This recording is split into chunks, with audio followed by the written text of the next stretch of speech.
Bonsoir une fois de plus, très chers auditeurs. De retour dans cette émission, on a le plaisir de recevoir nos deux invités qui sont déjà très bien installés. On va commencer peut-être par vous, monsieur Olivier Bilois. La tradition dans cette émission aimerait qu'on tutoie justement nos invités. Alors bonsoir à toi et bienvenue dans Urban Tube.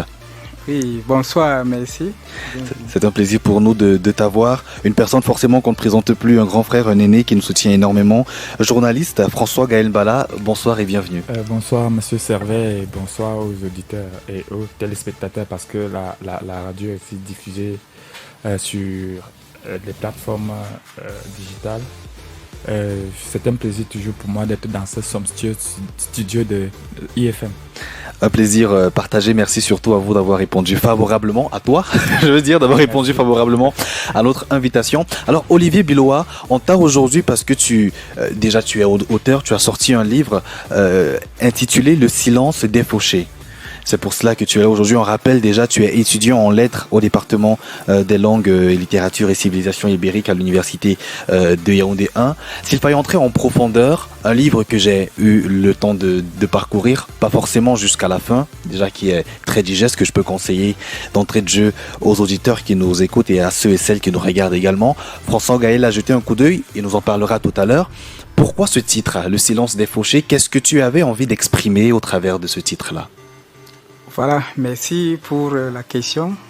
Le silence des fauchés, c'est un titre accrocheur, comme je l'ai toujours dit. Et il est intéressant. Pourquoi? Parce que c'est un titre c'est dans le livre, on dépeint les difficultés de la société actuelle, la société camerounaise. Donc, on constate que, avec amertume, que les pauvres sont là et ils sont négligés. En fait, tout se résume par des faramineuses sommes d'argent. Donc, c'est voilà vraiment l'outil pour dépeindre la misère sociale. S'il fallait continuer avec cet engouement dans la littérature, il faut peut-être dire que ce n'est pas ton premier ouvrage que tu mets sur le marché. Tu as déjà eu à mettre un recueil de poèmes intitulé Dans le doute. Dans les doutes, je veux dire, en gros, c'est une continuité, s'il fallait le dire, même si cet ouvrage que tu nous présentes aujourd'hui est un roman. C'est une continuité dans cet aspect de dénonciation des maux de la société. Oui, c'est vraiment une continuité, à peu près comme Émile Zola dans son plan de Les Roucons Maquois. Donc, plus précisément avec l'œuvre L'Assommoir, la 7e œuvre. Donc, c'est une continuité qui varie entre la poésie et le roman. Et bientôt l'essai. Il est très important peut-être de préciser que cette passion-là que tu avais avant pour l'enseignement, ça ne t'a peut-être pas quitté parce que dans cet ouvrage, tu racontes également les rouages de ce qui se passe toujours dans la chose scolaire. Tu parles de 2 jeunes élèves du lycée, dont justement les personnages allégoriques sont Dan et Na. Plonge-nous justement dans cet univers, s'il te plaît. Bon, Dan et Na, réellement, sont 2 jeunes élèves du lycée. Ils se rencontrent par destin. Ouais. Une nuit du 19. Vous savez que... le 19 mai. Oui, 19 mai. À l'époque, à notre époque, généralement, chaque 19 mai, on organisait une festivité qui donnait lieu à la fête du 20 mai. Donc, une rencontre des jeunes. Ouais. Donc, c'est comme ça que Na et Dan se sont rencontrés. Et se sont voués un amour éternel, sans plan ni calcul, sans intérêt. Malheureusement, la tutrice de Na ne veut pas de Dan parce que Dan est pauvre et élève et elle a d'autres plans et propose à sa fille un autre prétendant qui est un avocat plus âgé que sa fille Na. Et justement, le paradoxe, c'est que c'est un avocat sataniste, en fait. Oui, justement, un avocat sataniste. Parce que si vous lisez bien le livre, vous allez voir les détails qui prouvent que c'est un sataniste. Et il se pavanait beaucoup avec des billets de banque. Et il voulait même acheter, il a même acheté toute cette famille. Ouais, une famille que la pauvreté gangrenait justement. Ah oui, justement, vous savez, comme la maman comme l'auteur, comme je le dis dans l'œuvre, que la pauvreté est sotte et indigne.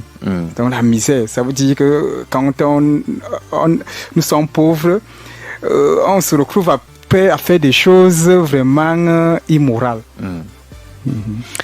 La particularité également de cet ouvrage, tu fais bien de nous balader non seulement d'un point de vue, si je peux le dire ainsi, touristique, même régional aussi, tu nous permets de découvrir certaines localités du Cameroun. Il y a surtout cette ville de Sa. Est-ce que tu es personnellement, là je ne parle pas vraiment du narrateur, est-ce que toi tu es attaché à cette ville-là particulièrement? Parce que l'action se déroule carrément là-bas en fait. Oui, je suis véritablement attaché à cette ville parce que cette ville m'a tout donné. J'ai fréquenté la ville de Sa de la 4e en terminale. Et aussi, c'est là-bas que j'ai eu la femme que j'ai aujourd'hui. Donc, cette ville m'a vraiment tout donné. Pour les auditeurs qui n'ont pas encore eu à lire cette œuvre, quelle est justement la solution que tu présentes par rapport à ces différents problèmes que tu mets en avant? Bon, la solution, c'est que le travail et l'assistance dont j'en appelle à ceux qui nous gouvernent, n'est-ce pas, d'essayer de résoudre les problèmes, au moins les problèmes fondamentaux des Camerounais. Donc, tel que se loger, trouver de quoi manger et peut-être se soigner. Donc, c'est surtout ça. Alors, Olivier, lorsqu'on est auteur, comme c'est ton cas, et qu'on veut prendre position justement pour présenter les faits de la société, peut-être même ces faits-là sont péjoratifs, comme c'est ton cas à toi, est-ce qu'on ne se dit pas, c'est peine perdue, il y en a tellement qui ont produit des ouvrages dans ce contexte, rien n'a changé, est-ce qu'on ne se dit pas que peut-être on fait cela mais pour ne pas être écouté? Bon, on ne peut pas quand même se dire que c'est une peine perdue, justement parce que on sait que la minorité écoute et que petit à petit, quelque chose peut changer. Ces gens l'écoutent et il faut du temps. Vous savez, il faut du temps en toutes choses. Et si on s'était catégorique, totalement, vraiment, on sera dans une cité perdue. Donc, il faut toujours les gens pour éveiller les consciences. Un livre de 140 pages, ça a pris combien de temps pour rédiger entièrement cet ouvrage? Bon, cet ouvrage m'a pris environ 3 ans. Parce que je n'ai pas que ça à faire. Finalement, est-ce qu'on peut dire qu'au travers des ouvrages que tu mets sur la place publique, est-ce que tu parviens à vivre de ces différentes œuvres?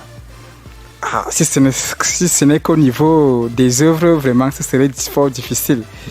Mais en fait, ça m'aide quand même. Ça m'aide quand même parce que de temps en temps, quelques exemplaires sont vendus. Ouais. Et c'est surtout la passion qui me pousse à écrire. Surtout. Où retrouver l'ouvrage et ça coûte combien? On retrouve l'ouvrage à la librairie des peuples noirs. Et l'ouvrage, c'est 5 000 francs. Avant qu'on conclue justement cet entretien, quel est le message, Olivier, que tu peux passer à la jeunesse qui nous écoute actuellement? Bon, le message que je vais passer à la jeunesse qui nous écoute actuellement, c'est qu'on ne doit pas se décourager, on doit rêver, on doit être fort, on doit travailler et on ne doit pas être fataliste. Donc, on doit être optimiste et savoir qu'au bout de l'effort, s'y trouve la réussite. Ouais. Donc, on ne doit pas sombrer sur les stéréotypes du genre. On achète toujours les concours. Il faut toujours avoir des relations. On peut se battre et des portes s'ouvrent. Donc, et à ceux qui écrivent aussi, qui ne se découragent pas, qui ne doivent pas garder leurs manuscrits dans les tiroirs. C'est vrai, l'édition n'est pas facile, mais ils doivent se battre et se faire aider. Tout ira très bien. Oui. Avant de passer justement la parole à François Gaël, il y a cet élément que tu as souligné tout à l'heure, Olivier, la responsabilité du gouvernement. Pour une telle histoire, quelle serait selon toi la responsabilité? Quelle est la responsabilité justement gouvernementale en fait?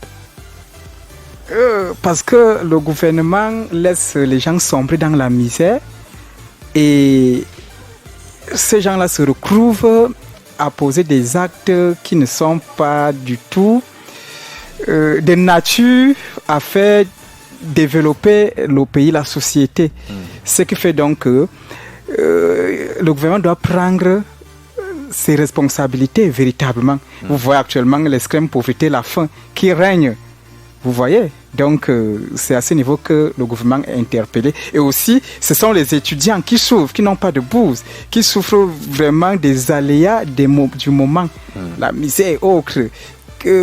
Donc, on regarde tout ça ici dans le roman. Donc, ce roman est vraiment intéressantissime. Donc, si vous voulez, vous pouvez lire un extrait, si vous le voulez bien. Avec grand plaisir, il n'y a pas de souci.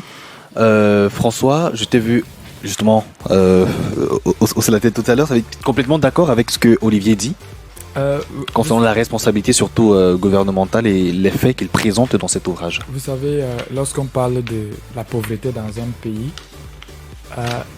il est de la responsabilité du gouvernement de résorber ce problème, de trouver des solutions aux préoccupations de la jeunesse, parce que la pauvreté généralement découle du sous-emploi des jeunes. Lorsque les jeunes sont sous-employés, ils sont misérables. Et du coup, la société, si la jeunesse ne produit pas, la société ne peut pas s'émouvoir. Donc, est-ce que l'audace de la jeunesse ne peut pas amener les jeunes à être un peu comme toi? Parce que quand même, il faut le dire que tu fais partie de ceux et celles qui n'ont pas attendu l'aide du gouvernement et qui se sont lancés dans la chose entrepreneuriale et qui motivent d'autres. Je fais partie de cela, mais il a d'abord fallu que je fréquente. Et à l'école, c'est le gouvernement qui assure mon éducation. Alors, si le gouvernement n'avait pas mis en place des mécanismes, des formations qui permettent à ce que des étudiants ou des élèves, des Camerounais, des jeunes soient formés dans des métiers, je ne serais pas certainement celui que vous présentez aujourd'hui. Donc, je pense que tout le monde ne peut pas être journaliste. On peut avoir des écoles qui forment, mais tout le monde ne peut pas y être. Donc, il faut étendre des formations sur des métiers tels que l'agronomie, comme il a parlé tout à l'heure, il y a l'agriculture et ainsi de suite, pour que tout le monde dans la société se retrouve dans un aspect. Alors toi, François, qui a également eu l'occasion de lire, je veux dire peut-être entièrement cet ouvrage, quel est l'intérêt justement que toi tu portes à cette merci de me faire intervenir sur cette question. Alors j'ai jeté un œil très rapide parce que j'ai vu l'ouvrage tout à l'heure et puis je m'en suis procuré une copie. Et ce qui me frappe déjà dessus, sur les premières pages, c'est le naturalisme dont l'auteur fait preuve. Le naturalisme justement qui est ce courant littéraire prôné par Émile Zola, c'est-à-dire qui dépeint vraiment la société dans tous ses aspects.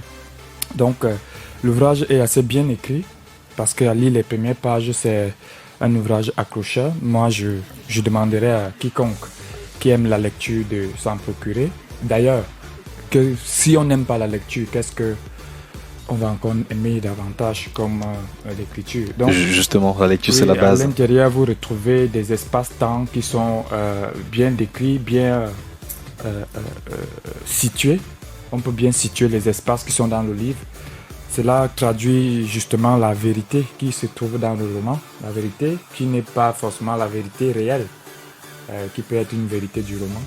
Donc, l'ouvrage, j'aurai le temps certainement de le parcourir et puis reviendrai certainement pour donner des impressions, faire peut-être une autre lecture si vous m'en conviez. Voilà. Écoute, François Gaël Mbala, merci énormément d'avoir accepté notre invitation. C'est toujours un plaisir. Chaque fois que vous me conviez ici, j'y viendrai. Merci. Alors Olivier, on va terminer avec toi. Tu vas nous lire un extrait de l'ouvrage. Le temps pour moi justement de dire merci à ceux et celles qui ont regardé cette vidéo et qui nous écoutent actuellement en direct à la radio. Urban Tube, c'est le lundi à vendredi entre 18h et 20h. Et notre invité aujourd'hui, on en avait deux justement, Olivier Biloa, auteur du livre Le silence des fauchés, et également François Gaël Mbala, journaliste. On ressort avec cet extrait du livre, Le silence des fauchés. Voilà, merci. Ayant pris la rue du centre administratif, elle fut attirée par les journaux dans un kiosque à sa gauche. Elle s'arrêta pour lire les titres comme les autres passants car elle aimait bien la lecture. Elle fut frappée par un titre qui la laissa sans voix. Les gros détourneurs des milliers de milliards. Elle fut sévèrement choquée. Elle pouvait alors dire en s'exclamant « Aïe, aïe, quel massacre !» Quel abattage! Le pays sombre dans la misère, une poignée vivant dans un luxe insolent, nous manque de toutes les couleurs, nous nargue, nous raye, brandissant comme puissant l'argent que nous avons tous mérité. D'ailleurs, je n'aime pas la politique, mais c'est que ça fait mal. Écoutez Urban Tube. Écoutez Urban Tube. Écoutez la différence.